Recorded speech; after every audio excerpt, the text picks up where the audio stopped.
வல்லாத்தான் வைகுண்டம் வார்த்தை ஒன்றால் அவனி அரசாழ 1008 மாசியிலே மனு அவதாரம் செய்து தாழ கிடந்த நம்மை தற்காத்த தயாபர குருநாதன் கருணை பெரும் திருவடி செல்கிறத்தால் எம்பெருமானுடைய மூல திருநடையில் எம்பெருமானுடைய பெரிய திரியேடு இன்று 7வது நாளாக வாசிக்கப்படுகிறது. 6 நாட்கள் வாசித்த வாசிப்பின் மூலமாக 6 யுகத்தில் ஐயா அவதாரம் எடுத்து அந்தந்த யுகத்து அநியாயங்களை எல்லாம் அளித்த வார்களையும் கூறுகட்ட நீசன் கலிநீசன் பிறப்பதற்கு முன்னதாக சான்றோரை பிறவி செய்து கலியிலே எம்பெருமான் அனந்தபுரம் சென்று அனந்தபுரம் அரசனுக்கு அறிவு சொல்லி அங்கிருந்து செந்தூருக்கு சென்று செந்தூரிலிருந்து கைலைக்கு சென்று எம்பெருமான் கலிமுடிக்க வானவர்களையெல்லாம் கலியில் சான்றோராய் பிறவி செய்து கொண்டு வருகிறார். தேவலோகத்து ரிஷிகளையெல்லாம் மனு பிறவி செய்து ராஜ்யத்தோர்களெல்லாம் அங்கே பிறவி செய்த தன்மைகளை எல்லாம் பார்த்தோம். இனி எம்பெருமான் வைகுண்டலோக தர்மைகளையெல்லாம் இந்த கலியிலே சான்றோராய் பிறவி செய்ய எத்தனிக்கிறார். அவர்களையெல்லாம் அழைத்து கேட்கிறார்.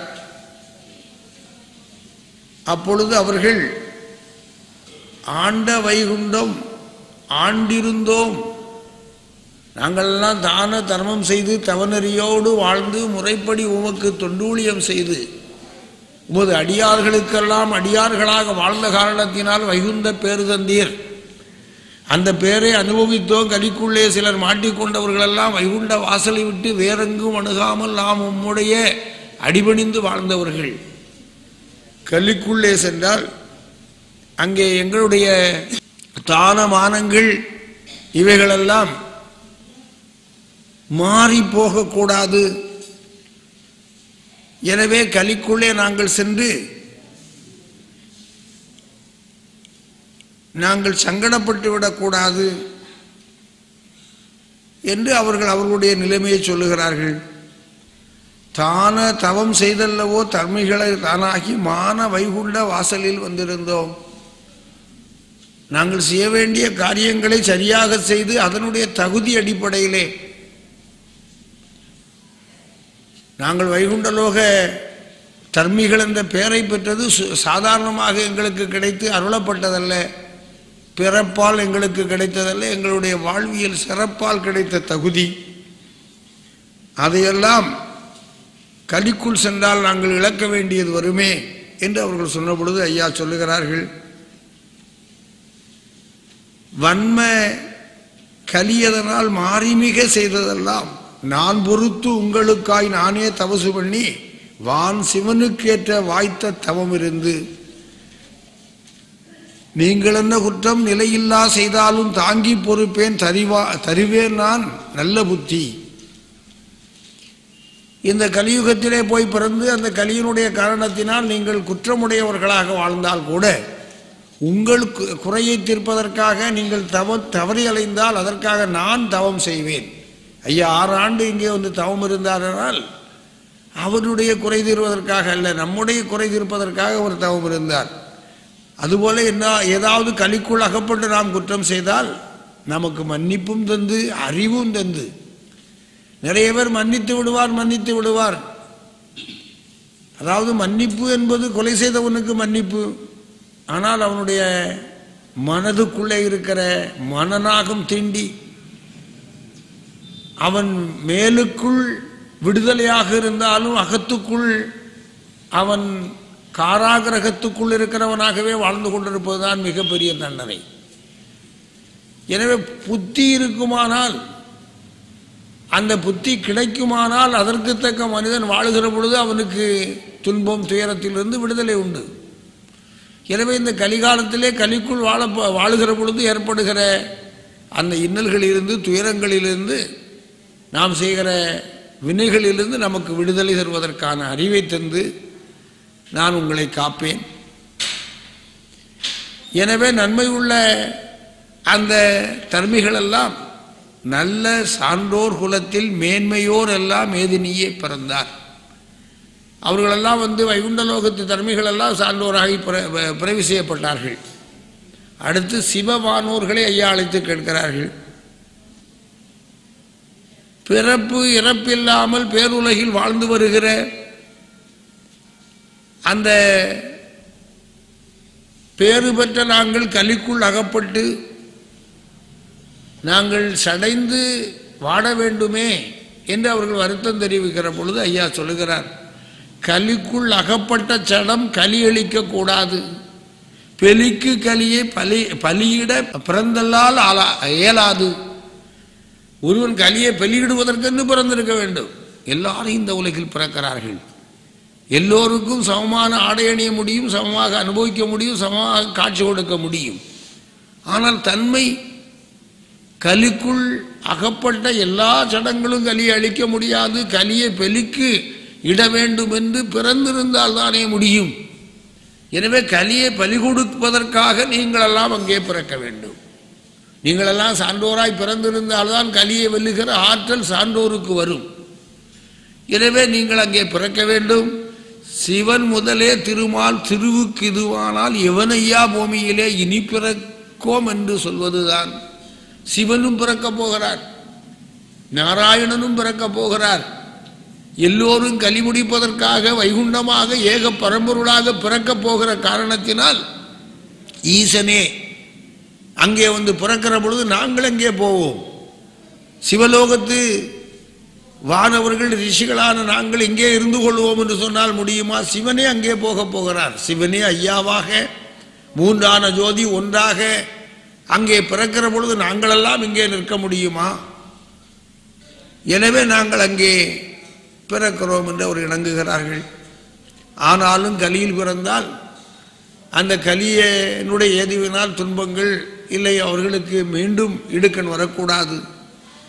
அங்கே மாய்கை இல்லை எங்களுக்கு, மக்கள் பேறு தானும் இல்லை, சாய்கை துயிலும் இல்லை, தகையும் இல்லை எங்களுக்கு. இழப்பில்லை தாகம் இல்லை, பசி தாகம் வளர்ப்பில்லை, தேகம் மறுவில்லை, நோவும் இல்லை, தாகம் இல்லை, பசி இல்லை, உடல் இழைப்பு இல்லை, உடல் வளர்ப்பும் இல்லை. பெரிய கொழுத்து செழித்து நாங்கள் இருப்பதில்லை. ஒன்றுமே இல்லாமல் நாங்கள் சளைத்து போவதும் இல்லை. அலந்தாசை இல்லை, ஆணில்லை, பெண்ணும் இல்லை, கலந்தாசை இல்லை, காம கழிவும் இல்லை.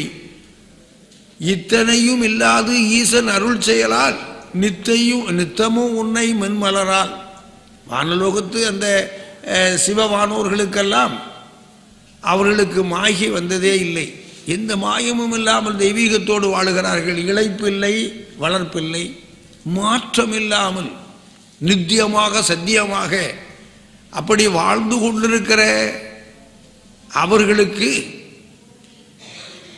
மலசலமற்று பெலன் பொரியத்து பேரத்து ஊருமத்து வாழுகிற இவர்களுக்கு கலியுகத்துக்குள்ளே சென்றால் பேர் வரும், புகழ் வரும், ஆசை வரும், பாசம் வரும், வளர்ச்சி வரும், தளர்ச்சி வரும் என்று மாறி மாறி வருகிற பிறப்பு வரும், இறப்பு வரும்.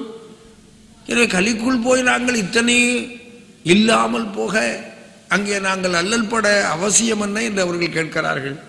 நல்லதுகான் வானவரே நான் இனிமேல் செய்விரைவி இல்லறத்தை விட்டு தவம் இல்லைகான். இல்லை, கலிக்குள் நீங்கள் சிவவானவர்கள் கலிக்குள்ளே சென்று நீங்கள் வானவர்களாக தேவர்களாக கலந்துறக்கம் இல்லாமல், அலந்தாசை இல்லாமல், ஆண் இல்லாமல், பெண் இல்லாமல், காம கழிவில்லாமல் நீங்கள் வாழ வேண்டும் என்றால் வாழ முடியாது. எனவே அங்கே இல்லறத்தை விட்டு தவம் இல்லை. கலியுக தர்மம் என்ன என்று கேட்டால் கலியுகத்திலே இல்லறம்தான் தவம். இல்லறத்தை வாழுங்கள், இனிமையாக வாழுங்கள், பொறுமையாக வாழுங்கள், சரியாக வாழுங்கள், இயல்பாக வாழுங்கள். இயல்பு மீறி போகிறது எல்லா காரியத்தையும். செல்வம் சேர்ப்பதில் இயல்பு மீறி போகிறது, அழகுபடுத்துவதில் இயல்பு மீறி போகிறது, ஆங்காரம் என்றால் இயல்பு மீறி, ஆதிக்கம் என்றால் இயல்பு மீறி, பலம் என்றால் எல்லாம் அதுதான் அநியாயம். இயல்பாக சமதளத்தில் சமநிலையில் வாழ கற்றுக்கொண்டால் அந்த வாழ்வுதான் தெய்வீக வாழ்வு, அதுதான் கலியுகத்திலே உன்னதமான உயர்ந்த வாழ்வு. எனவே அங்கே போய் நீங்கள் துறவியாக பெரிய யோகிகளாக நிஷ்டை அனுஷ்டானங்களை செய்கிறவர்களாக எல்லாம் வர வேண்டும் என்று கவலைப்பட வேண்டாம். அதெல்லாம் அவசியமில்லை. இல்லறத்தை விட்டு தவமில்லை ஆனதால் உங்களுடைய பிறப்பு பேடு பழுது என்றெல்லாம் வராது. மானம் இல்லாரென்று அருளி இருளி என்றும் அங்கே உங்களுக்கு மேல்பிறப்பு இல்லை. ஆணுக்கொரு பெண் அன்றூழி காலமெல்லாம் தோணுதலாய் ஒன்றாய் தொல்லூழி காலம் வரை வாழ்ந்திருப்பார் என்று மக்கள் கிளைகளோடு. வானவர்களே, ரிஷிகளே, நீங்களெல்லாம் துறவிகளைப் போல சன்னியாசிகளைப் போல எல்லாம் அத்துப்போய் நின்றவர்கள். அங்கே அப்படி அல்ல. மனைவி மக்களோடு வாழ்வோடு மக்கள் கிளைகளோடு அங்கே நீங்கள் வாழ்ந்திருப்பீர்கள். அப்படி வாழ்ந்திருக்கிற வாழ்வியல் நிலை கண்டு நான் உங்களை ஏற்றெடுத்து ஊரொன்று யுகமொன்று உரையொன்று கொள்ளால இரவாமல் பெண்ணோடு இருந்து மிக வாழ்வதற்கு இறுதியிலே உங்களுக்கு உங்களால் கலியளிக்கப்பட்டு களிமாறி போன காரணத்தினால் தர்மபுவி உரை ஒன்று கொள்ளாளுகிற அந்த தர்மராஜ்யத்திலே, அந்த தெய்வீக ராஜ்யத்திலே நீங்கள் இங்கே என்ன அனுபவித்தீர்களோ அதையெல்லாம் ஆணோடு பெண்ணோடு மக்கள் கிளைகளோடு இயல்பாக எல்லாம் உங்களுக்கு கிடைக்கும். ஊர் மறந்து பேர் மறந்து உற்ற கிளை மறந்து பால் மறந்து தேச பவுசு மிக மறந்து ஆடல் மிக மறந்து ஆயுளையை தான் மறந்து பாடல் மறந்து பக்க துணை மறந்து அன்னம் மறந்து அதிக மனம் மறந்து சொன்ன மறந்து சுக சோபன மறந்து நல மறந்து தேச நளினம் மிக மறந்து மலசலமத்து வளரும் தவ பேரும் இல்லை. தவம் பண்ண உடனே என்ன, மூச்சை அடக்கி உணவை நிறுத்தி உண்ணா நோன்பு, மூச்சை கூட அடக்கி ஒடுக்கி நிட்டைக்குள்ளே வாழுகிற அந்த நியம வாழ்வு, துறவு எல்லாம் துறந்து அவனுக்கு ஊரில்லை பேரில்லை என்று அத்தனையும் தொடர்ந்து வாழுகிற அந்த வாழ்வு, அன்ன மறந்து சொர்ண மறந்து தேக நலம் மறந்து வாழுகிற வாழ்வென்று வாழ்வல்ல. தேகத்தை பசித்தால் நீ புசித்து, வியர்த்தால் குளித்து, வேர்வை போக குளித்தால் போதும், ஒரே குளிப்பு அவசியமில்லை. அதுபோல உணவு அள்ளி அள்ளி சாப்பிட வேண்டியதில்லை. பசித்தால் உண்ணுகிற உணவு தான் உணவு, உண்மையான உணவு. அது உயிரை காத்துக்கொள்ளுகிற உன்னதம் பொருந்தியது. இப்படி தேவைக்கு வாழ்ந்து இல்லறத்தோடு வாழ்ந்து இயல்பாக வாழ்ந்து நீங்கள் வாழுகிற பொழுது உங்களை நான் ஏற்றெடுத்துக் கொள்ளுவேன். எனவே கவலைப்படாமல் போய் பெறுங்கள் என்று அவர்களுக்கு ஆறுதல் சொல்லி அவர்களை இங்கே அனுப்புகிறார். வல்ல மக்களான வாய்த்த சான்றோர் குலத்தில் 7 மக்கள் ஏற்ற வானோர் வழியில் மாழு வந்தாலும் மாறாக பிறக்கவென்று நாராயணர் புவியில் நல்ல மக்கள் எழுவரையும் சீராக வந்தேற்று செய்த வினையும் நீக்கி உளூழி காலம் உயிரழியா வண்ணமுந்தான் ஆழிக்கரையான் மகவு அரசாழ்வார் என்று சொல்லி பிறவு செய்தார் சாணாராய்.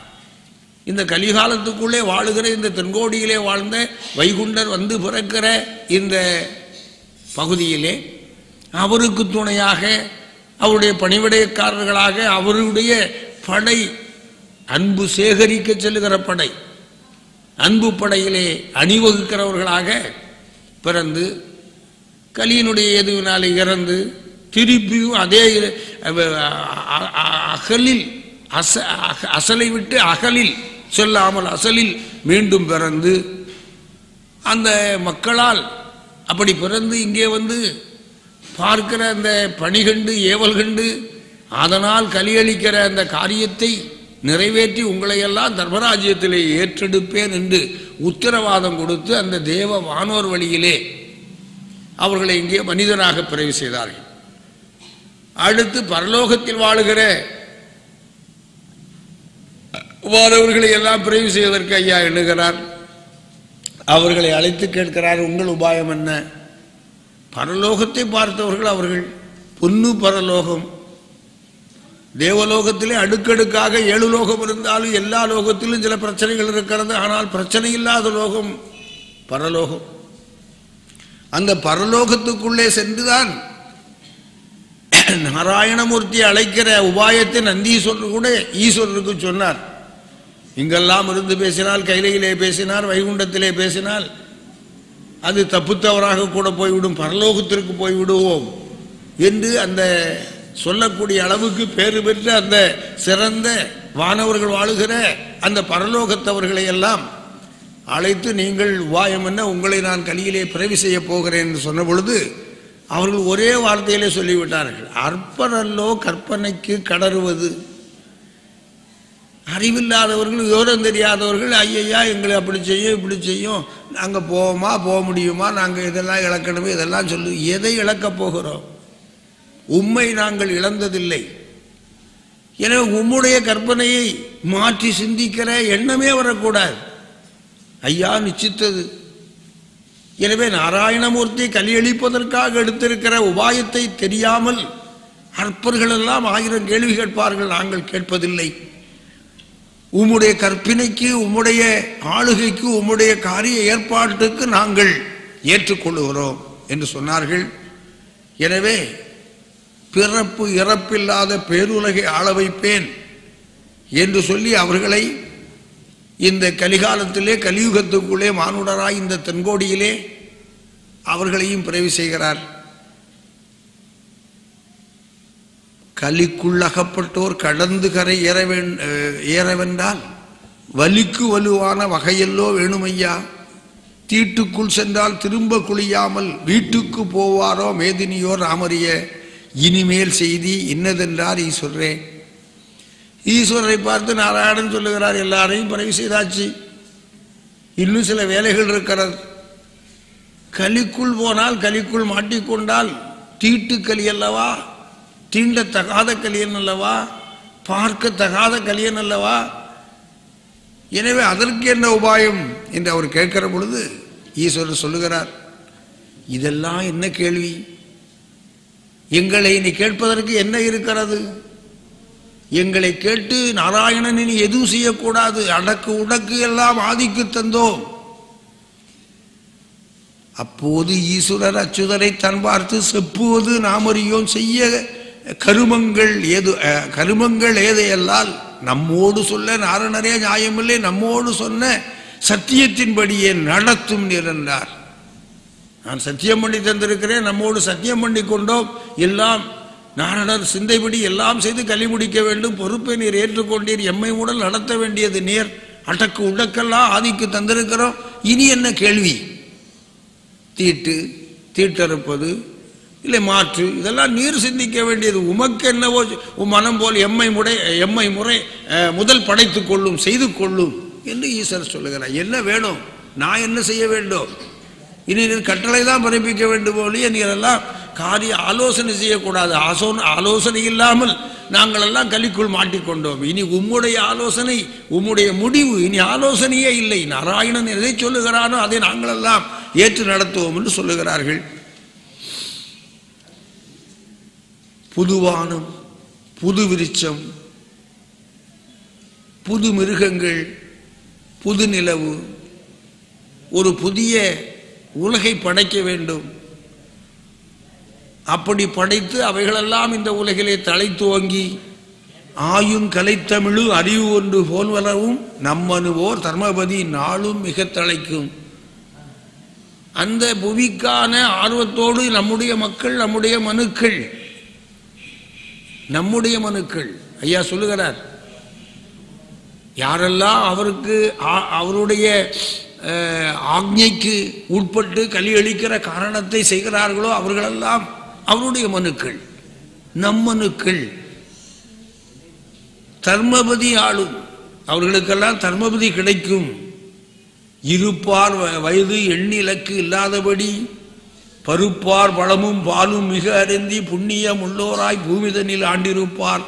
மண்ணெல்லாம் தர்ம வயல் போல் விளைந்திருக்கும். தர்மராஜ்யம் வந்துவிட்டால் தண்ணீர் தட்டுப்பாடில்லை, அணைகட்டி தேக்கி வைத்து தண்ணீரை பாய்க்க வேண்டியதில்லை. தன்னூற்று பாலூற்று, தன்னூற்று புறவு தன்னால் விளையும் ஊற்று.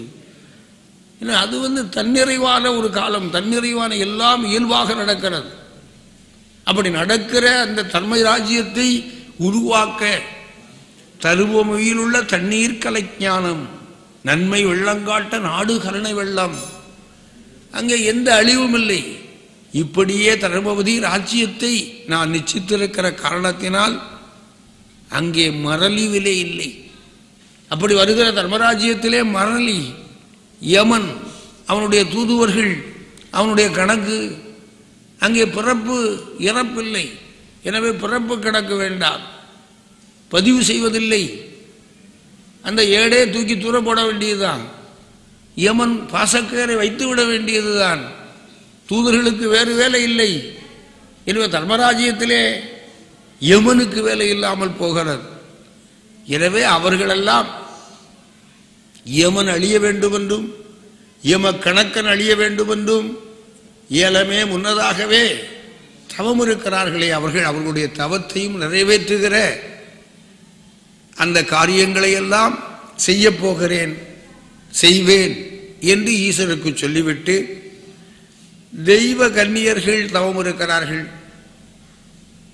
கலி வருகிற காரணத்தை அறிந்து நாராயணம் பண்டாரவேசமாக அயோத அமிர்த வனத்திலே அமிர்த கங்கை நீராட வந்த 7 கண்ணீர்களை பார்த்து 7 வித்தை கொடுத்து 7 மதலையை பெற்றெடுத்து அங்கே வளர்த்து வருகிறார். அவர்கள் வளர்ந்திருக்கிறார்கள். அவர்களில் தான் இன்று தேவர்களையும் வானவர்களையும் சான்றோராய் பிறவி செய்து கொண்டிருக்கிறார். ஆனால் அந்த தாய்மார்கள் அந்த 7 மதலைகளை ஈன்றெடுத்த அந்த தெய்வ கன்னியர்கள் தவமாக நிற்கிறார்கள். ஊசிதனை நிறுத்தி ஒற்றை காலூன்றி சீதை இருந்த தவத்தை விட கடுமையான தவம், பார்த்தன் பாசுபத அஸ்திரம் பெறுவதற்காக இருந்த அந்த பார தவத்தை விட சிறப்பான தவம் என்று அவர்கள் தவம் இருக்கிறார்கள். அந்த தவம் நிறைவேற்றி அவர்களை பார்த்து வருவோம் என்று எல்லோரும் சேர்ந்து அங்கே செல்லுகிறார்கள். ஈசனும் ஈஸ்வரியும் ஐயா நாராயணரும் லட்சுமாதேவியும் எல்லோரும் அங்கு வந்து அவர்களுக்கு காட்சி கொடுக்கிறார்கள். வந்தனே வந்தாய் போற்று, மாதுமை கணவாய் போற்றி, சந்தன மயிலே போற்றி, சண்முகத்தாயே போற்றி, நந்தகோ வேந்தே போற்றி, நாதனே நீதா போற்றி, சித்தரன் கணவா போற்றி, சிவசிவா போற்றி. வந்து வந்து இங்கே நிற்கிற மாதுமை கணவா, உமையாளுடைய கணவனான சிவனே, சந்தல மயிலே போற்றி, சண்முகத்தாயே போற்றி. அங்கே சண்முகனுடைய தாயான அந்த நாராயணியை, அந்த பகவதியை, பார்வதியை போற்றி வணங்குகிறார்கள். நந்தகோ வேந்தே போற்றி, நாதனே நீதா போற்றி. நந்தகோவன் மகனாக வந்து இந்த உலகிலே பிறந்து பல காரியங்களை செய்த நாதா நாராயணா போற்றி, சித்தரன் கணவா போற்றி. இந்த கண்ணீர்களான எங்கள் 7 மதலையை தந்து எங்களுடைய கணவரே உன்னுடைய காலடி படுகிறோம். ஈசனை பணிந்து, ஈஸ்வரியை பணிந்து, நாதனை பணிந்து, நாரணனை பணிந்து அவர்கள் இருக்கிறார்கள். மாதவா போற்றி, மறைமுடி காணாவல்ல நீதனே போற்றி, போற்றி நிசரூப சித்தா போற்றி, சீதவாள் உமையே போற்றி, தெய்வனன் மணியே போற்றி, மாதவா வனத்தில் தொட்ட பாங்கனே கணவா போற்றி என்று அந்த இருவரையும் மாட்டில் ஏறுகிற சிவனையும் காட்டில் ஊட்டி எங்களை உயிர்ப்பித்த நாதனையும் மாறி மாறி இருவரையும் புகழ்ந்து பாடி வணங்கி நிற்கிறார்கள். அப்பொழுது அங்கே எம்பெருமான் அவர்களுக்கு வரம் கொடுக்க வேண்டும் என்று நினைத்து தவம் நிறைவேறியிருக்கிற அவர்களை வணங்கி நிற்கிற அவர்களுக்கு வரம் கொடுக்க வேண்டும். சிவன் அங்கே இருக்கிறார், நாராயணமூர்த்தி இருக்கிறார். சிவனை எட்டி பார்க்கிறார். ஏன்னா அவர் தான் வரம் கொடுக்கிற வழக்கம். பெரியவர் இருக்கிற பொழுது தாந்தோல்லித்தனமாக செய்ய முடியாது. அவர் கொடுத்தாச்சு சட்டம், எல்லா சொத்தையும் ஒரு பேருக்கு எழுதி வச்சாச்சு. ஆனால் கூட உடையவன் இருக்கிற பொழுது ஒரு மூலம் நீளக்கூடாது. எட்டி பார்க்கிறார்.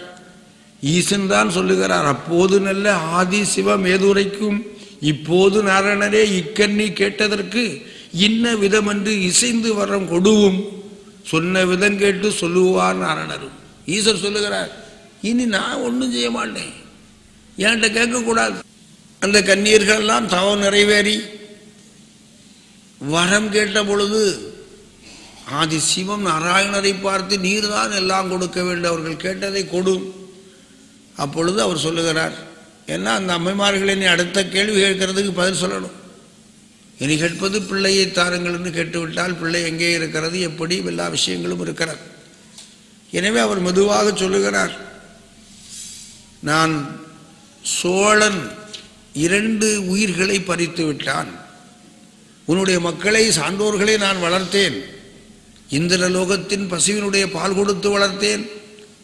காளி கையில் கொடுத்து தேவலோக அமுதை அவர்களுக்காக வருவித்து வளர்த்தேன். இப்படியெல்லாம் நான் வளர்த்து அவர்களை செய்கிற பொழுது சோழன் தன் வினையேற்பதற்காக 2 பேரை கொன்றான். அவர்களுக்கு நான் சாபம் கொடுத்தேன். காளி சாபம் கொடுத்தால் சோழனூர் பகல் நரி ஓடிடவும், சோழனுடைய வம்மிசங்கள் இந்த உலகில் இல்லாமல் போகும். நீங்க பாருங்க, இந்த உலகத்தில் எத்தனையோ ராஜாக்கள் அவர்களுடைய சந்ததிகள் என்னெல்லாம் பலர் பேசுகிறார்கள். சோழன் அவனுடைய சந்ததி எங்கும் இல்லை. சோழ நாட்டினுடைய தலைநகர் தஞ்சை என்று சொன்னால் தஞ்சையிலே சரபோதி மன்னர் தான் என்று ராஜமானியத்தை வாங்கி கொண்டு அந்த சோழ ராஜ்யத்தினுடைய ஆட்சியை நடத்தி கொண்டிருக்கிறார். ராஜராஜ சோழனுடைய ஆலயத்தினுடைய நிர்வாகி யார் என்று கேட்டால் சரபோதி மன்னன். ஏன் தமிழ் மன்னன் என்ன ஆனான், சோழ மன்னன் என்ன ஆனான்? அவர்கள் செய்த அந்த பாவ வினைக்கு தக்க பழியேற்றார்கள். மன்னர்களெல்லாம், கேள்வி மன்னர் தன் சாவும், மன்னர்களெல்லாம் நாடாண்டவர்கள் நல்ல அறத்தோடு இருந்தவர்கள் கூட சந்ததியற்று போனார்களானால், அந்த சந்ததிகளெல்லாம் வெகு காலம் நீடிக்கவில்லையானால் அதற்கு காரணங்கள் பல அப்பொழுது நடந்திருக்கிறார். அதையெல்லாம் நிறைய இடங்களில் ஐயா வெளிப்படுத்துகிறார். எனவே அந்த சோழன் அவன் சந்ததியற்று போக, சோழன் அடையாளமற்று போக, பிற்கிளையற்று போக, அவன் நாட்டில் பகல நரிவோட சோறு என்று வந்தாருக்கு சோறிட்ட சோழ மண்டலத்திலே சோற்றுக்கும் நீருக்கும் கையேந்து நிற்கிற நிலையை நான் உருவாக்கி வைத்தேன் என்று பெருமையாக பேசுகிறார். எப்படி இருந்தாலும் அம்மைமார்கள் ஏற்றுக்கொள்வார்களா? அந்த 2 மக்கள் எங்கே என்று கேட்கிறார்கள். 7 பேருடைய சந்ததிகளெல்லாம் இங்கே பிறந்திருக்கிறதே, அந்த 2 மக்கள் என்ன ஆனார்கள்? நாங்கள் 7 பேர்கள் பெற்ற பிள்ளைகள், 5 மக்கள் அரசாண்டால் போதுமா? 7 இனமும் எங்களுக்கு வேண்டும். அப்பொழுது ஐயா அவர்கள் சொல்லுகிறார்கள், அம்மைமார்கள், அந்த சோழன் எங்கிருந்தாலும் அவனுடைய ஆவியை கண்டாகிலும் நாங்கள் ஆக்கினை செய்வோம். நீர் சாபம் போட்டிருக்கலாம், நீர் சபித்திருக்கலாம், தண்டனை கொடுத்திருக்கலாம், காளி தண்டித்திருக்கலாம், தண்டனை கொடுத்திருக்கலாம், போராது பெற்ற வயிறு எங்களுக்கு பெருங்கனல் போல் கொதிக்கிறது. நாங்கள் அந்த சோழனுடைய உயிர் எங்கிருந்தாலும் சென்று நாங்கள் அவனை ஆக்கினை செய்வோம். பாவி அவன் செத்து பஸ்பமாக போனாலும் ஆவியை கண்டாலும் ஆக்கினைகள் செய்திடுவோம். மக்கள் 2 பேரும் மனம் செய்து வாழ்ந்தவரோ? 2 மக்களும் திருமணம் செய்தவர்களா? இங்குதான் உலகிற்கு ஒரு அற்புதத்தை ஐயா சொல்லுகிறார். அகிலம் சாதாரண ஏடு அல்ல. அகிலத்திரட்டு இந்த நாட்டிலே சுயமரியாதையை, இந்த நாட்டிலே ஒரு மறுமலர்ச்சி ஏற்படுத்திய ஒரு மகத்துவமிக்க ஏடு.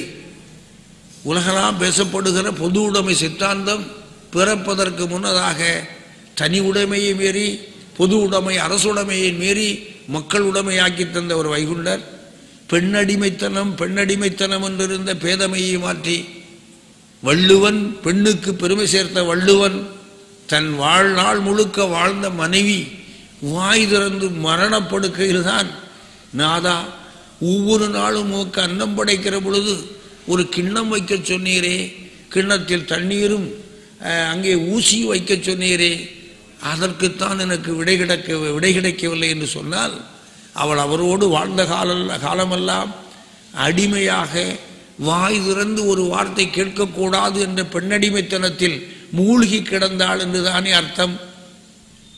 எனக்கு நிலைமை அப்படி.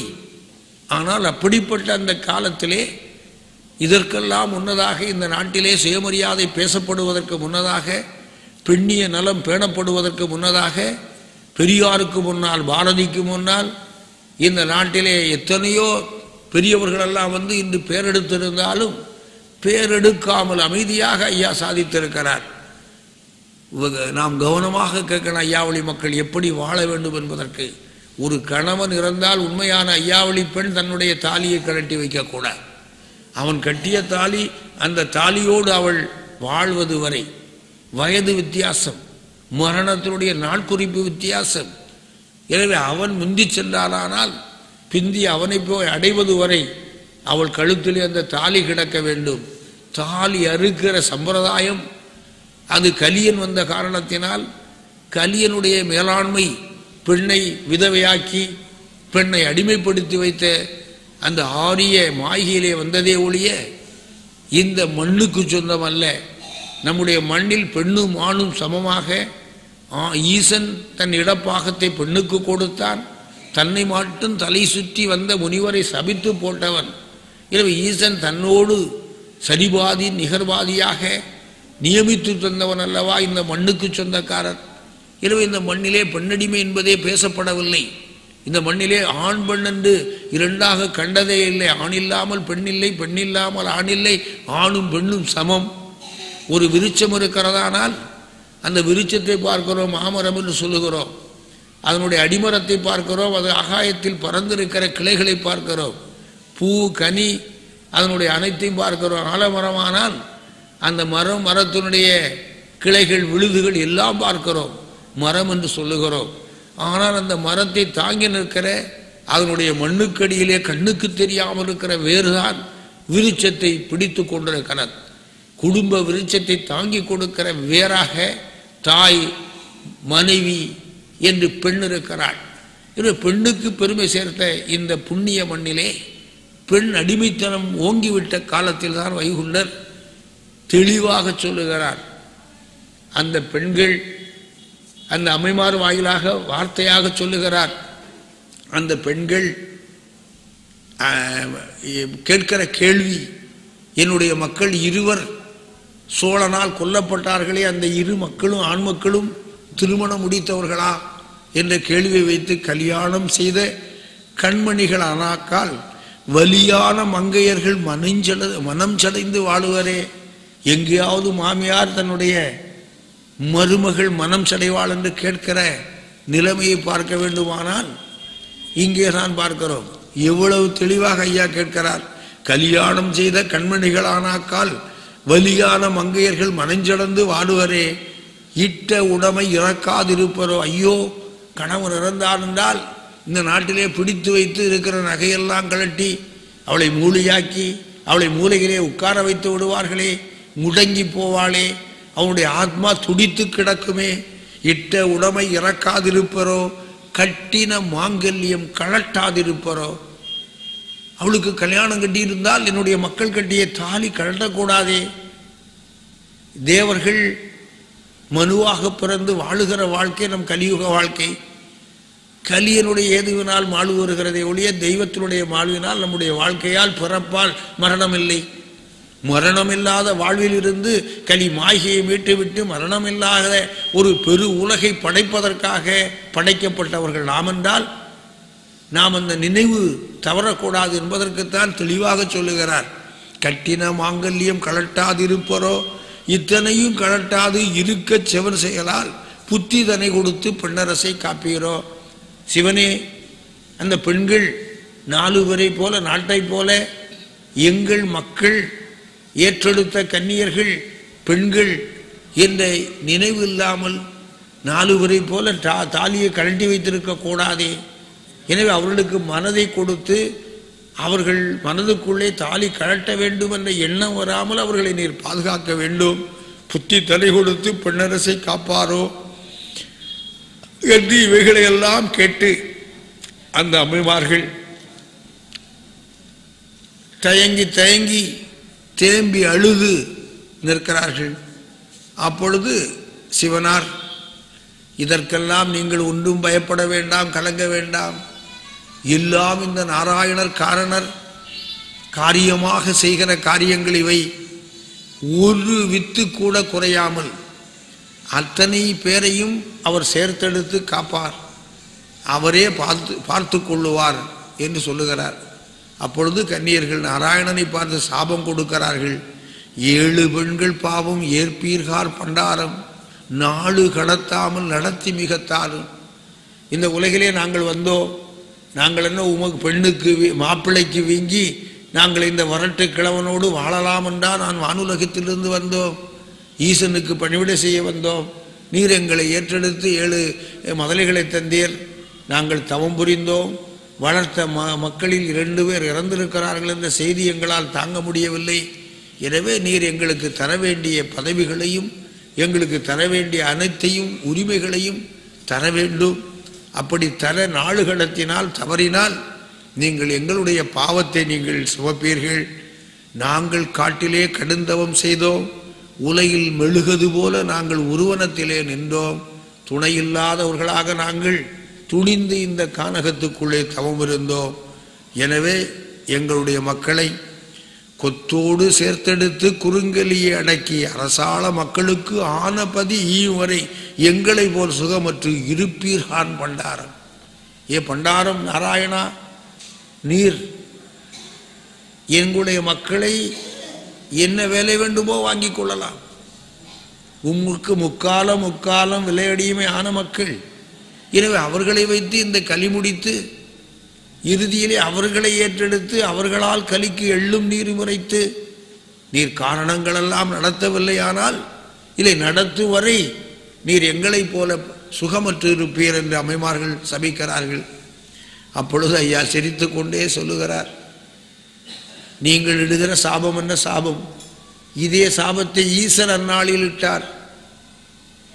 6 முறை பிறப்பான் அந்நீசன், 6 முறையும் நீயும் பிறந்து பாராத்தியங்கள் பட்டு அழிப்பதானால் வரந்தருகிறேன் என்று சொன்னார். சத்தியம் வாங்கினார்கள். அன்றே போனது. கலியன் பிறந்தால் கலியனை அழிப்பதற்காக நான் கடுந்தவம் புரிய வேண்டியதுதான். சுகமத்து நான் ஓடோடி செல்ல வேண்டியதுதான். எனவே ஈசன் அந்நாளில் இட்ட சாபமும் ஈதோடு வாய்த்தது. நீங்களெல்லாம் சபித்த சாபத்திற்கு முன்னதாகவே இதே சாபம் எனக்கு இருக்கிற காரணத்தினால் எனக்கு பிரச்சனை இல்லை என்று சிரித்து கொண்டு சொல்லி அந்த பிரம்மனை அழைத்து கேட்கிறார். ஏ பிரம்மதேவா, என்னுடைய பிள்ளைகள் 2 பேருடைய ஜீவன் இங்கிருந்து எடுக்கப்பட்டிருக்கிறதே. அந்த கரிகால சோழன் வைகை கரையிலே அந்த அணையடைப்பதற்காக 2 பேரை யானைக்காலால் இதறினானே, அந்த உயிரெங்கே என்று கேட்கிறார். அப்பொழுது பிரம்மா சொல்லுகிறார், கைலிக்குள்ளே மண்டபத்துக்குள்ளே பத்திரமாக வைத்திருக்கிறோம். காரணம் இது திருமாலுடைய உயிர், திருமாலுடைய விந்தில் பிறந்த பிள்ளைகள். கலி அளிக்க திருமால் இந்த உலகில் ஏற்றெடுத்த 7 பிள்ளைகளில் 2. நீர் எங்கே இருக்கிறார் என்று யாருக்கும் தெரியாது. நீர் அரங்கத்துக்குள்ளே நீர் உறங்கி கிடந்திருக்கிறீர். எனவே உயர்ந்த வித்து என்பது தெரியும், இந்த வித்தை பாதுகாக்க வேண்டும் என்பது தெரியும், நாங்கள் பாதுகாத்து வைத்திருக்கிறோம் என்று சொல்லுகிறார். உடனே ஐயா சொல்லுகிறார், நீர் இதுவரை படைத்திருந்தால் கலியளிக்க எனக்கு படைபலத்திலே இன்னும் எனக்கு இரட்டிப்பு மகிழ்ச்சி இருந்திருக்குமே. 5 மக்கள் எனக்கு துணையாக வருவதற்கு பதிலாக இன்னும் 2 பேர் 7 பேர் வந்திருந்தால் எவ்வளவு உபாயமாக இருந்திருக்கும். இப்பிள்ளை 2 ஏலமே நீர் படைத்தால் கொப்பு 100,000 போல கூடி குவியுமல்லோ. நீ இதற்கு முன்னதாகவே படைத்திருந்தால் இதுவரை இடைப்பட்ட இந்த காலத்துக்குள்ளே நம்மைமார்களெல்லாம் தவமுறிகிற காலத்துக்குள்ளே நாங்களெல்லாம் மாணவர்களையெல்லாம் பிறவி செய்து கொண்டிருக்கிற இந்த இடைப்பட்ட காலத்துக்குள்ளே எத்தனை 1000 பேர் 100,000 பேர் என்று அவர்கள் பெருகியிருப்பார்களே. பாவி கெடுத்தான் படையாமல் நீர் கெடுத்தீர். பாவி கெடுத்தான் அந்த கரிகால சோழன். அந்த சோழ மன்னன் தன்னுடைய நாட்டுக்குள்ளே துவேஷம் கொண்டு ஜாதியம் பார்த்து என் மக்களை சிரசேதம் செய்தான். ஆனால் அந்த பாவி அங்கே செய்தானால் நீர் படையாமல் கெடுத்தீரே. எனவே இனி படையும் அந்த பிள்ளைகளெல்லாம் மீண்டும் மீண்டும் இந்த சான்றோரில் பிறக்கட்டும் என்று ஐயா ஆணை பிறப்பித்தார். பிரம்மனும் அவர்களை இங்கே புலோக மனுவிலே பிறவி செய்கிறார். அப்பொழுது அம்மைமார்களிடம் ஐயா சில உபாயங்களை சொல்லுகிறார். நீங்கள் கலியிலே பிறக்க வேண்டும், கலியில் நான் நாரணன் அங்கே வந்து பிறப்பேன், பிறந்து உங்களை மனம் புரிவேன், உங்களை ஏற்றெடுப்பேன், நீங்கள் போய் பிறக்க வேண்டும் என்று சொல்லுகிறார். அப்பொழுது அம்மைமார்கள் கேட்கிறார்கள், நாங்கள் 7 பேரும் என்றுமே கன்னியாக இருக்கிறவர்கள், உண்மையின்றி இன்னொருவர் எங்களை தீண்டி பார்க்கக்கூடாது, நினைத்து கூட பார்க்கக்கூடாது. கலிக்குள்ளே பெண்களாக நாங்கள் பிறந்தால் பார்க்கிறவனுடைய பார்வையெல்லாம் காமோக பார்வையாக எங்கள் மேல் விழக்கூடாது. மாதவிடை மாமணங்கள் மலர்ந்துறக்கம் இல்லாமல் சீதமாய் மனுவோர்க்கு உறவாடி சேராமல், இந்த உலகிலே இருக்கிற எந்த மானுடன் பேரிலும் மனது இச்சை கொண்டு அவர்கள் மனமாற்றம் அடைந்து விடாமல் மூடாமல் கலைகள் மூடியினி சேராமல் கலைகள் கொண்டு மார்பை மூடி வெட்கப்பட்டு நாங்களெல்லாம் பெண்களாகிவிட்டோம் என்று ஒரு சபையிலே அவர்கள் கூச்சப்படாமல், நன்மை அறியாமல், அழிப்பேச்சு கேளாமல், திண்மை அறியாமல், தீன் ரசத்தை தேடாமல், கொய்து உழவை குக்குளித்து சூடாமல், மயிறு வளர்க்காமல், மனது வேறெண்ணாமல், கொங்கை திரளாமல், கூரடம்பு வீசாமல், செங்கனி வாய்த்தேமல், தேகமதில் வீழாமல், பக்குவ நியாய பிராயம் வந்து வாய்க்காமல், மிக்குவமான மிகுவாழு சேராமல், கற்று கிளைகள் தொடுத்தன்பு கொள்ளாமல், ஒற்று பிதற்றாமல், ஒருவர் முகம் பாராமல், அல்லல் நோய்பிணி அணுப்போலும் வாராமல், தொல்லை வாராமல், சுகமும் வராமல். பார்த்தீங்களா? தெய்வ கன்னியர்கள் கேட்கிறார்கள். இந்த நாட்டில் இருக்கக்கூடிய எந்த மனிதனும் எங்களை பார்த்து ஆசைப்பட்டு விடக்கூடாது. உறவினர் உறவு இருக்கிறது என்னை பெண் கேட்கக்கூடாது. நாங்கள் பார்த்தா ஆணா பெண்ணா என்றவர்கள் அறியக்கூடாது. எங்களை பார்த்தாலே ஒரு பயம் இருக்கணும். 7 வரையும் பார்த்தாலும் 7 வரும் ஏறெடுத்து பார்க்கக்கூடாது. நாங்கள் ஒரு பெண் அமைப்பு, பெண்ணுடைய நளினம், அழகு எதுவும் எங்களுக்கு இருக்கக்கூடாது. எங்களுக்கும் ஆசை வரக்கூடாது. எங்களை பார்த்து யாரும் ஆசித்து விடக்கூடாது. அப்படி நீ பெரிய பிறவி செய்யும். நாங்கள் நோய் நொம்பலம் என்று படுக்கவே கூடாது. கட்ட போல இருக்கணும். சுகமும் வராமல், நோய்தான் வராமல் என்றால் நல்ல சுகம். அவர்களெல்லாம் தெய்வங்களைப் போல வாழ்ந்தார்கள் என்று வாழக்கூடாது. எனவே நாங்கள் சராசரிக்கு அப்பால் நாங்கள் யாரும் எங்களை தீண்டாதவர்களாக மனதால் கூட எண்ணாத பிறப்பங்களுக்கு தாருங்கள் என்று அம்மைமார்கள் கேட்கிறார்கள். அப்பொழுது இன்னும் கேட்கிறார்கள், நீர் வருவதற்கு அடையாளம் சொல்லும். தட்சணத்திலே வருவேன் என்று சொல்லுகிறது. கலிகாலத்துக்குள்ளே இது வருகிற காலம் என்ன, கெடு என்ன என்று கேட்கிற பொழுது ஐயா சொல்லுகிறார், சங்கை அழிந்து தலையழிந்து ஆண்டு வருவோம், கெங்கையுட கண்ணும் கேள்வி மன்னர் தன் சாவும். இந்த மன்னர்கள் எல்லாம் முடியாட்சி துறந்து, முடியாட்சி பறந்து, கலியாட்சி மேலோங்கி நிற்கிற காலத்திலே சங்கை அழிந்து இங்கிருந்த நியாயம், நீதி, தர்மம், பரிபாலனம் அத்தனை அழிந்து போய் அந்நியன் கையிலே கிடைத்து மக்களெல்லாம் அந்நியனுக்கு அடிமைப்பட்டு கிடக்கிற அந்த கால கெடுவில் வருவே நான் தென் சொர்க்க வடமேற்கு மூலையிலே. நான் இந்த பரதகண்டத்தினுடைய தென் சொர்க்க வடமேற்கு மூலையிலே, சொர்க்கம் என்றால் மேற்கு, தென் சொர்க்க தென் மேற்கு வடமேற்கு மூலையிலே கன்னியாகுமரி என்று இருக்கிறதானால் இந்த நாட்டினுடைய அற்றம். அம்மைமார்கள் எங்கே இருந்து இந்த கேள்வியை கேட்கிறார்கள் என்றால், அம்மைமாருடைய பிறப்பு வளர்ப்பு எங்கே இருக்கிறதானால் தெற்கே திரிகோணம், வடக்கே வட்டமுள்ள பூங்காவு. இல்லை வடக்கு எடுத்துக்கொண்டால் ஸ்ரீரங்கத்தை தாண்டி, இங்கே தெற்கே எடுத்துக்கொண்டால் திரிகோணம். இதற்கு இடைப்பட்ட ஒரு பறந்து விரிந்த பாருக்குள்ளே, இந்த செழித்த பூமிக்குள்ளே இன்று சுனாமியை போன்ற பல கடல்கோள் வந்து பல மாற்றங்கள் நிகழ்ந்திருக்கிறது. இலங்கைக்கு இந்தியாவுக்கு இடைப்பட்ட இடம் கடலாக மாறியதே காலத்தினுடைய கோலம்தான். ஒரே நிலப்பரப்பாக இருந்த காலம் ஒன்று இருந்தது. சேது கால்வாய் என்று சொல்லக்கூடிய சேது ஆறு நதி ஓடி இருக்கிறது. தெற்கே கன்னியாகுமரிக்கு தெற்கே எழுதங்கி நாடு, எழுபனை நாடு என்று நாடுகள் இருந்திருக்கிறது. அங்கே தமிழ் சங்கங்கள் இருந்திருக்கிறது. பகுருளியாரும் பன்மல்லை அடுக்கமும் கடல்கோளால் கொண்டிருக்கிறது. இது மாற்றங்கள் பல நிகழ்ந்திருக்கிற காலத்தில் நாம் இருக்கிறோம். ஆனால் அம்மைமார்கள் கேட்கிற காலத்தில் தெற்கே திரிகோணம், வடக்கே பெரிய காவு வனம், இன்று கடலாக இருக்கிற நிலப்பரப்பு பல சேர்ந்த வனம், காவிரி கரையிலே அயோத அமிர்த கங்கை வாய்கிற அங்கே சயனம் கொண்டிருக்கிற நாராயணமூர்த்தி குடியிருக்கிற அந்த பகுதியும் சேர்த்து அரங்கம், ஸ்ரீரங்கம் சேர்ந்த அந்த பகுதி, அரங்கத்திற்கு வடக்கு வரை நின்றிருக்கிற அயோத அமிர்த வனம். எனவே அந்த வனத்துக்குள்ளே அம்மைமார்கள் தெற்கு அற்றத்திலே நின்று கால் நீட்டினால் அந்த கால் நீட்டுகிற இடம் மேற்கும் வடக்கும் கால் நீட்டாதுங்கோ. இப்பொழுதே முதலாய் வடமேற்கு மேற்கு வடக்கும் கால் நீட்டாதுங்கோ. நீங்கள் அந்த தென் பகுதிக்கு சொர்க்க வடக்கே வடமேற்கு மூலையிலே இருக்கிற இடமான அந்த முனையிலிருந்து நேர் வடக்கில்லாமல் சற்று மேற்கு சாய்ந்திருக்கிற இந்த தெச்சலம் என்று சொல்லக்கூடிய இன்று சுவாமிதோப்பு என்று அழைக்கப்படுகிற இந்த மண்ணில் நான் வந்திருந்து பிறந்து உங்களை எல்லாம் வருத்தி மணமுடிப்பேன், அதுவரைக்கும் அந்த திசை நோக்கி நீங்கள் கால் நீட்ட வேண்டாம் என்று ஒரு அடையாளத்தை அம்மைமார்களுக்கு சொல்லுகிறார். அவர்களும் தெய்வ கன்னியர்கள் எல்லாம் இந்த மனுவிலே அவர் இச்சித்தபடி பிறர் இச்சைக்கு ஆட்படாமல் தெய்வ கன்னியர்களாக பிறக்க ஐயா வைகுண்டமாக பிறந்து மணமுடிக்க இருக்கிறார். அவர்களை பிறப்பித்து இங்கே வைக்கிறார். இனி காளியம்மை கையிலே இருக்கிறார்கள். காளி என்றாலே ஓங்காரி அங்காரம் மிக்கவள், அதட்டி உதட்டி ஆளுகை செய்கிற ஆற்றல் மிக்கவள், ஆண் ஒருவர் தன்னாலே அடக்க முடியாத ஆங்காரி. எனவே ஈசன் முதல் அவளில் இடம் கொடுத்துத்தான் இருக்க முடியுமே ஒழிய அவளை அடக்கி வைத்திருக்க முடியாது.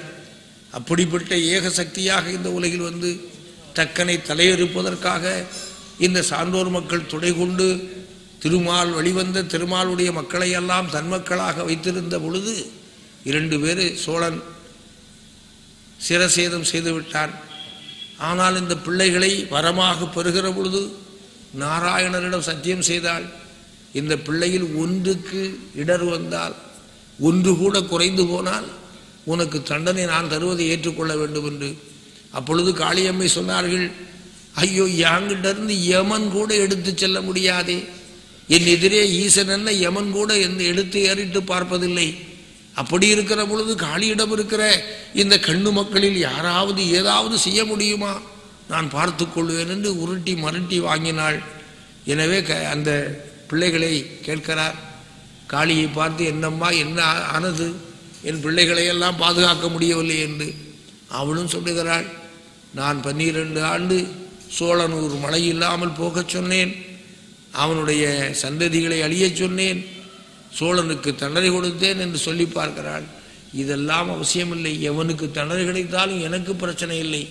என்னுடைய பிள்ளைகள் என்ன ஆனது, ஒருவர் பிள்ளைக்கு ஒருவர் உடமையிடுவாரோ, கருதல் விருப்பம் காணுமோ மற்றோருக்கு, பெற்ற கும்பியல்லோ பெருங்கடல் போல் மேறுவது, மற்றோர் கும்பி வருந்தி குமிரிடுமோ, பாவி அவன் கொண்டு 12 ஆண்டு வரை ஆவி அறிந்தலையே ஆறும் சொல்லலையே.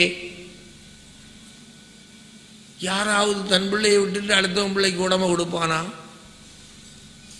தன் பிள்ளைக்கு ஒன்றென்றால் தன் வயிறு பற்றி எரியுமே, மற்றவர்களுடைய வயிறெல்லாம் எரியவா போகிறது? இந்த உலகில் எத்தனையோ ஒவ்வொரு நாளும் துன்பங்கள் துயரங்கள் எத்தனை பேருக்கு வருகிறது. அவர்கள் பிள்ளைகளுக்கு அவர்களுடைய பெற்றவர்களுக்கு குடல் கொதிக்கும், மற்றவர்களுக்கு செய்தி, மற்றவர்களுக்கு அது ஒரு ஒரு செய்தியாகத்தான் தெரியும், ஒரு நிகழ்வாகத்தான் தெரியும். ஆனால் சொந்தம் பந்தம் என்று வருகிற பொழுது அது துடிப்பாகி போகிறது. எனவே காளியிடம் கேட்கிறார், நீ பெற்றிருந்தால் உன்னுடைய வயிறு பற்றி எரிந்திருக்கும், என்னுடைய பிள்ளைகள் என்னுடைய வயிறு பற்றி எரிகிறது என்று ஐயா அம்மையை பார்த்து அப்படி எப்படி சொல்லி, எல்லாம் ஒரு காரியத்திற்குத்தான். காளியார் கண்கண்ட தெய்வம், கருணை வடிவம். காளி எல்லாரும் பெரிய ஓங்காரி ஆங்காரி. எதற்காக இந்த உலகில் வந்தாள்? காளியை போல பாசம் உள்ள ஒரு உலகில் இல்லை. பிள்ளை இல்லை என்று அவள் மலடியாக இருக்கவில்லை, அண்ணன் பெற்றவில்லை, அருமை பிள்ளையாக தன் பிள்ளையை விட தயவாக வளர்த்தவள். அப்படி வளர்த்த அந்த காளியை இந்த கலிகாலத்துக்குள்ளே வேலை வாங்குவதற்குத்தான் ஐயா ஈசன் தன்னோடு பிறப்பார், எல்லோரும் தன்னோடு வந்து விடுவார்கள். காளியை கொண்டு வைத்து எதுவும் செய்ய முடியாது. ஆனால் இந்த கலி அழிக்கிற களத்திலே களபலி கொடுத்த அரவானை போல இந்த வடவா முக அக்கினியிலே அவள் இருந்து கொண்டு இந்த கலி அழிப்பதற்கு நாராயணருக்கு ஆதரவாக வைகுண்டருக்கு உத்வேகம் கொடுப்பதற்காக அவள் தவம் மட்டும் புரிந்தால் அந்த தவ வலிமை கலியை வெல்லுகிற ஆற்றலாக இருக்கும். எனவே அவள் தவம் செய்தால் நன்மை என்று அறிந்துதான் ஐயா காளியிடம் கேட்கிறார். சரி, நீ என்ன தண்டனை தந்தாலும் வாங்குவேன் என்று சொன்னாயல்லவா, உனக்கு ஒரு தண்டனை. தீட்டு வடவா முகத்தில் செய்ய அக்கினி மண்டபத்தில் இருந்தால் சிறையாய் ஈசன் செயலனவே. நீ அங்கே இரு, கைலைக்கு பக்கத்திலே கைலையை தாண்டி இருக்கிற வட அர்த்தத்திலே ஏகமாக எரிகிற வடவாமுக அக்னியிலே நீ சிறை என்றால் தவம். காளி இந்த கலிகாலம் தீர்வதற்காக நாரண வைகுண்டமாக பிறப்பதற்காக கலிக்குள் அகப்பட்டு கொண்ட தன்னுடைய பிள்ளைகள் தான் வளர்த்த மக்கள் நல்லோராய் அவர்களெல்லாம் சேர்ந்து தர்மராஜ்யத்தை பெறுகிற பேறு வர வேண்டும் என்பதற்காக அங்கே தவம் இருக்கிறார்கள். காளிக்கு சிறையானால் கூலிக்கு எக்கதி. இங்கே இருந்த பேய்கள் கூலிகள் வரம்பற்ற நின்றவைகளெல்லாம் அங்கே அப்படியே பார்த்து விம்மாந்து நிற்கிறது. சில கூலிகள் சொல்லுகிறது, காளி சிறைக்குள் மாட்டிக்கொண்டால் இதுதான் சமயம், இனி நாம் மனம் போல ஆடலாம், நல்ல நேரம் நமக்கு வந்திருக்கிறது என்று சத்தம் போட்டு கொண்டு வருகிறது. அப்பொழுது இன்னும் சில கூலிகள் சொல்லுகிறது, கூலிகளே அறியாமல் நீங்கள் துள்ளாதீர்கள், காளிக்கே இச்சரையானால் நமக்கு எச்சரை, நமக்கு என்ன செய்ய போகிறார் அவர் என்பது இன்னும் சொல்லவில்லை, தெரியாது. எனவே பொறுமையாக இருங்கள். காளி சிறைதான், கவிழ்ந்திருக்க நியாயம் வந்தால் ஆளிவளை வையகத்தில் ஆர்க்கு சுகம் வாய்க்கும். முதத்தான் கலியை முடிக்க பரகாளி விதத்தமுள்ள அக்கினியில் மிகவே சிறையிருக்க பார்த்து நாம் இங்கு படுமோகான் ஈஸ்வரரே. காளி பொய்யாச்சு உக்ரத்தவம். இப்போ காளி தன்னுடைய பணி ஆரம்பித்தாகிவிட்டது. களியை அழிக்கிற காரியத்திற்காக உக்ர தாண்டவம் ஆடவில்லை, உக்ரமான தவம் புரிய ஆரம்பித்திருக்கிறார்கள். இனி நாம் பார்த்து கொண்டிருக்க கூடாது, நாடு நகட்டக்கூடாது, கலியை முடிக்கிற பிறப்பை எடுத்தே தீர வேண்டும் என்று நாராயணன் சொல்லுகிறார். ஈசர் சொல்லுகிறார், திருப்பி திருப்பி என்னிடம் பேசக்கூடாது, திருப்பி திருப்பி ஆலோசனை கேட்கக்கூடாது, அடுத்து என்ன நீர் ஆணையிட வேண்டும், நாராயணன் மனம் போலே கலி முடிக்கிற காரியங்களை எல்லாம் செய்யும் என்று ஈசர் சொல்லுகிறார். உடனே லட்சுமியை நினைக்கிறார். லட்சுமி சீதாலட்சுமி இந்த உலகிலே மகரமாக சமைந்து அந்த மகரத்துக்குள்ளே இருந்து நாராயணன் வைகுண்டமாக பிறக்க வேண்டும். எனவே கலிக்குள் தான் சேர்வு செய்த சடலத்தை கொண்டு சென்று அந்த சடலத்தை உள்ளே வைத்து அதனுடைய ஊரலை ஓட்டி தெய்வீகம் பெறச் செய்து அதற்குள்ளே உபதேசமாக விஞ்சையை கொடுத்து இந்த களி முடிக்கிற ஆற்றலை கொடுத்து அற்புதமான மகவாக அவரை பிறவி செய்ய வேண்டியது இருக்கிறது. எனவே அதற்கான காரியத்தை செய்ய போகிறேன் என்று சொல்லி அம்மை லட்சுமாதேவி அழைத்து கேட்கிறார். பெண்ணே, நீ இதுவரை என்னோடு இருந்து பெற்ற பேர்களை எல்லாம் விட மிகப்பெரிய பேரு, பேரு நீ பெறப்போகிறாய்.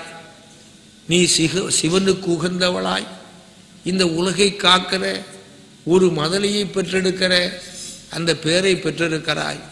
வா, நீ அங்கே திருச்செந்தூர் கடலிலே மகரமாக சமைந்திரு என்று சொன்ன பொழுது அம்மை கேட்கிறார்கள், மகர சிலையாய் நான் சமைந்திருந்தால் நீர் வருவதற்கான அடையாளங்களை சொல்லித்தாரும், நீர் வந்து ஏற்றெடுப்பதற்கான அடையாளத்தை தான் கேட்கிறார்களே, மறுப்பு சொல்லவில்லை.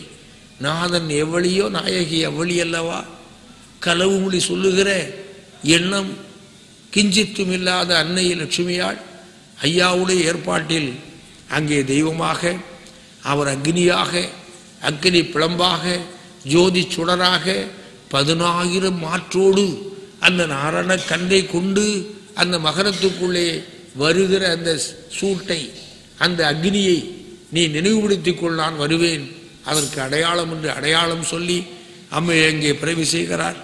டம்மான வாத்தியங்கள் மடமடன அதிர வலம்புரிகள் எல்லாம் மாது வந்தாள் என்று சிலம்புரைந்த ரத்தனங்கள் சில்ல விளக்கேற்றி நிற்க சிப்பி முத்துக்கள் கடல் கரையில் வந்தொதுங்க கடலுக்குள்ளே 100 காதத்திற்கு கீழே அந்த காலனும் வெல்ல முடியாத ஆற்றல் மிக்க சேடன் 5 தலையுடன் அங்கே அடங்கி கிடக்கிறான். பஞ்சசாயினியத்திற்கு மேலான வலம்புரிகளெல்லாம் அங்கே இருக்கிறது. அங்கே இருக்கிற நிதியங்களெல்லாம் அங்கே வந்து அம்மை லட்சுமியால் ஐயா நாராயணமூர்த்தியினுடைய அம்சம் அங்கே கடலுக்குள்ளே வந்திருக்கிறது மகரமாக. மகரம் என்றால் தேவலோகம் என்று அர்த்தம். மகரம் என்று ஒரு மீனுக்கும் பேருண்டு. எனவே அம்மை லட்சுமியால் மீனாக அங்கிருக்கவில்லை, மகர மண்டபமாக ஒரு தற்காலிக தெய்வலோகமாக தெய்வலோகத்திலே இருக்கிற ஒரு திருமண்டபத்தை கொண்டு வந்து லட்சுமாதேவி அந்த மண்டபமாக சமைய அங்கே சிறந்த ஒரு மகர அந்த தெய்வலோக ஒரு அமைப்பு அங்கே கடலுக்குள்ளே அம்மை அமைந்திருக்கிறார்கள். மகர சிலையால் மாதுதிரு லட்சுமியால் சிகர கோபுரத்தால் திரு உரு வளர்த்த அந்த இடத்திலே இன்றைய வாசகம் நிறைவு வருகிறது. அம்மை திருச்செந்தூருக்கு அனுப்பப்பட்டிருக்கிறார்கள். தென் வாரி அப்படியே அழைத்து கொண்டு வந்து அப்படியே அம்மை முழு அந்த தேவலோகமாக அங்கே மகரமாக கடலுக்குள்ளே அமைத்து வைத்திருக்கிறார்கள். அடுத்த கட்டம் ஐயா வைகுண்டர் அங்கே பிறக்கிற பிறப்பை பற்றியதாக இருக்கும். கலி என்று சொல்லுகிற கலியை பற்றி நாம் நிறைய விஷயங்கள் மறந்துவிட்டு வாழ்ந்து கொண்டிருக்கிறோம். ராமா ராமா என்று கதறினான். இனி ராமன் வரமாட்டான். வந்தான், வென்றான், நம்மை எல்லாம் காத்தான். அந்த யுகம் முடிந்து போனது. கண்ணா கண்ணா கார்முகில் வண்ணா என்றால் அந்த தன்னுடைய பக்திக்காக அவன் துயில் கொடுத்தான். தன்னுடைய பக்தர்களுக்காக வாழ்ந்தான். ஏளனம் எள்ளி நகையாடல் அத்தனையும் சுமந்தான். பாரத போரை நடத்தினான், வெற்றி பெற்றான். ஆனால் அவன் வந்தான், வென்றான். அந்த யுகங்களெல்லாம் முடிந்து போனது. அவன்தான் வர வேண்டும், ராமன் தான் வர வேண்டும், கண்ணன் தான் வர வேண்டும். ஆனால் ராமனாக இங்கே வர முடியாது, கண்ணனாக இங்கே வர முடியாது. இல்லை நரசிம்மமாகவாவது வர முடியுமா, கந்தனாக வர முடியுமா? வந்து பயனில்லை. காரண கலியன் பெற்ற வரத்திற்கு தக்க, ஒவ்வொரு அசுரர்கள் பெற்ற வரத்திற்கு தக்க அங்கே வந்த அந்த அவதார மூர்த்தங்கள் ஒன்று போல இருந்ததில்லை. கந்தனை போல நரசிம்மம் இல்லை, நரசிம்மத்தை போல அங்கே ராமன் இல்லை, ராமனை போல கண்ணன் இல்லை. இந்த இப்பிறவியில் இரு மாதரி சிந்தையாலும் தொடையன் என்று வாழ்ந்தவன் ராமன். 10,000 பெண்கள் கோபிகா ஸ்திரீகள் கொஞ்சி குலாவ சாமள வண்ணன் அவன் கோமள வல்லிகளோடு விளையாடித்திருந்த அந்த வாழ்வியல் ஏற்றுக்கொண்டவன். ஆனால் அவன் எப்படி வாழ்ந்தாலும் சரி, அந்த அர்த்தத்திலே வாழ்ந்தாலும் சரி, இந்த அர்த்தத்திலே வாழ்ந்தாலும் சரி, எங்கெல்லாம் அநீதி மேலோங்கியதோ, எங்கெல்லாம் தன்னுடைய மக்கள் அநீதியின் பால்பட்டு அடக்கி ஒடுக்கப்பட்டார்களோ, எந்த முறையிலானாலும் சரி, அசுரர்களாக இருக்கலாம், இல்லை அசுரத்தன்மையாக இருக்கலாம், சூதாக இருக்கலாம், இல்லை சூழ்ச்சியாக இருக்கலாம், அதிலிருந்தெல்லாம் விடுவிப்பதற்கு அவன் தவறியதே இல்லை. ராமனாக இருந்தாலும் கண்ணனாக இருந்தாலும் அந்தந்த காலகட்டங்களிலே ஆற்ற வேண்டிய ஆற்றோடா கொடுமையிலிருந்து ஆறுதல் அளித்து தேர்தல் தந்து இந்த அவனியை காத்த அந்த ஆண்டவன் தான் நாராயணன். வைகுண்டமாக அந்த வைகுண்டமாக எடுக்கிற அவதாரம், அதனுடைய செய்தி கலியுகத்தினுடைய கருப்பொருள். கலி என்றால் என்ன, கலியை அழிப்பது எப்படி, கலி அழிவது எப்பொழுது என்று அறிய வேண்டுமானால் நீங்கள் ஐயாவை அறிந்துதான் ஆக வேண்டும். இந்த ஐயாவை நீங்கள் அறிந்தால், அறிந்த செய்தியை உலகலாம் சொன்னால்தான் உலகம் உய்ய முடியும். உலகம் உய்ந்து தெளிந்தால்தான் ஒரு ஒப்பற்ற தர்மராஜ்யம் வர முடியும். தர்மராஜ்யம் வந்தால்தான் நாமும் நாயகனும் நாமெல்லாம் பெற்ற பேரை, அந்த பெருவாழ்வை அனுபவிக்க முடியும். நாம் இழந்ததை பெற வேண்டுமானால், நாமெல்லாம் உண்மையான அந்த தேவலோகத்து வித்துக்களாக இருந்தால் வைகுண்டருக்காக வாழ வேண்டும். வைகுண்டருக்காக கலியளிக்கிற காரணத்தை, அவர் நமக்கு கற்றுத்தந்திருக்கிற காரியத்தை செய்ய தவறக்கூடாது. அதுதான் அவர் நம்மிடம் எதிர்பார்ப்பது. முருக சுட்ட பணியாரம் கேட்கவில்லை, அவல் உருண்டை கேட்கவில்லை, நீங்கள் அள்ளி கொடுக்கிற செல்வத்தை கேட்கவில்லை, நீங்கள் அழகு காட்டுகிற பூவாடை கேட்கவில்லை, சந்தனம் கேட்கவில்லை, கொழுந்து மஞ்சள் கேட்கவில்லை. உங்களை கேட்கிறார். நீங்கள் தயாரா? நான் தயார். நீங்கள் தயாரானால் நான் கலி முடிக்க தயார் என்று காத்திருக்கிறார். அவருடைய காத்திருப்பு காலமெல்லாம் இலவு காத்த கனி போல போய்விடக்கூடாது. ஐயாவோடு காத்திருக்கிறார். அந்த அவர் காத்திருக்கிறதை ஏற்றுக்கொண்டு நாம் அவர் அணியிலே அவருக்கு பின்னால் அவர் பணி செய்ய தயாராக வேண்டும். ஊழியங்கள் செய்வதை பார்த்துத்தான் அவர் நம்மளை ஏற்றெடுப்பேன் என்று இன்றைய வாசகத்திலே சொன்னார். நாம் செய்ய வேண்டிய ஊழியம் தவறக்கூடாது. தொண்டதனக்கு சூழ்பிறவு ஒன்றனவும். இந்த உலகிலே உன்னதமான பிறப்பு எந்த பிறப்பென்றால் தொண்டனாய் பிறப்பீர்கள். அடியாருக்கு அடியார்களாக, தொண்டருக்கு தொண்டு செய்கிறவர்களாக வாழுகிற வாழ்வுதான் வைகுண்ட வாழ்வு என்பதை கற்றுக்கொண்டு, தொழுத மதலியை கண்டு தொழுது பணிந்தவருக்கு நாடு நமக்கென்று எடுத்து தந்தன சால வருகிறார் எங்கள் ஐயா என்று சொன்ன ஐயாவுடைய வாழ்வை பெற வாழுங்கள். தாழ்வில்லாத தளர்வில்லாத அந்த வைகுண்ட பெயரை பெறுங்கள் என்று சொல்லி எல்லாம் அல்ல எல்லாமான எம்பெருமானுடைய கருணையினாலே நாட்டில் நல்ல மழை பொழிந்து நாடு செழித்து தானமும் தர்மமும் தவமும் நிறையும் தலைத்தோங்கி எல்லோரும் எல்லாம் பெற்று உழைப்பால் உயர்வு பெற்று உன்னதம் பெற்று உலகில் பொய்யருக நல்லோரும் நவிலோரும் எல்லோரும் நல்லோராய் வாழ ஐயாவுடைய பொன்னடியை படிந்து வாழ்த்தி இன்றைய வாசகத்தை நிறைவு பெறச் செய்வோம். ஐயா உண்டு.